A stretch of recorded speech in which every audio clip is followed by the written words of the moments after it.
The referee pool report confirms this. When asked why was Luka assessed that first technical foul, he directed profanity at a game official. Why was he assessed the second one? He looked directly at an official and used vulgar language. So that was the second one.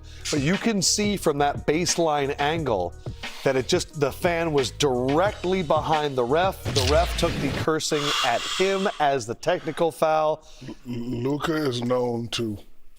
You saw it firsthand when you sat courtside for the Mavs last year. Luka is known to, I don't want to use the word complain, because he has a lot of time. Listen, the refs do the best that they can, but you can't talk to a ref after every play. So was he talking to a ref or fan? We don't know, but because he has a history of always looking back and talking to the ref. And they probably have gone back and forth earlier to where he'd already had enough, so he was waiting. But you were at that Mavs playoff game when a fan jump-started him. This is something he's done a lot. I blame Luka for this because, one, we need this game. You already got one tech.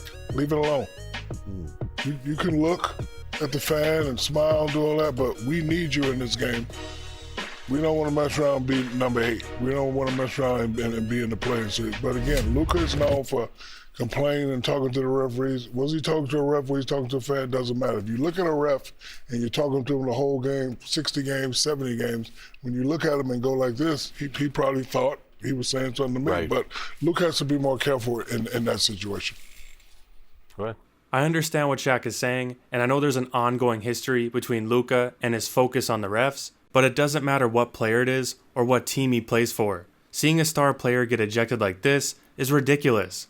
Luka was talking trash to a fan, and the ref thought it was at him. Regardless, the ref knew it was his second technical and should have given him more leeway. And how many times have we seen situations just like that where a player is talking to his teammate or a fan and gets a technical foul or an ejection, and we see the refs come together and change their decision?